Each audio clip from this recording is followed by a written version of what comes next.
শুভ দুপুর বন্ধুরা, নন্দিনী রোজকার হেসেলের আরেকটি নতুন ভিডিওতে তোমাদের স্বাগত।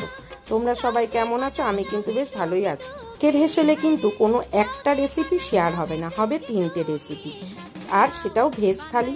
তার জন্য কিন্তু তোমাদের এক মুঠ চাল বেশিই নিতে হবে হাঁড়িতে। আজকে প্রথম রেসিপি হলো পটল সর্ষে পোস্ত।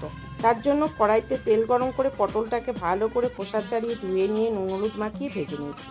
ওই তেলের মধ্যেই কালো জিরে কাঁচা লঙ্কা ফোড়ন দিয়ে আমি শিলনোড়ায় বেটে নেওয়া সর্ষে পোস্ত জিরে কাঁচা লঙ্কা নুন দিয়ে মশলাটাকে বেটে নিয়ে তেলের মধ্যে দিয়ে সেটাকে ভালো করে কষে নিলাম। তারপর নুন হলুদ দিয়েও ভালো করে কিছুক্ষণ নাড়িয়ে নিয়ে পটলগুলোকে দিয়ে দিলাম। তারপর একটু গরম জল দিয়ে সেটাকে একটু ভাপা হতে দিলাম, মানে সিদ্ধ হতে দিলাম।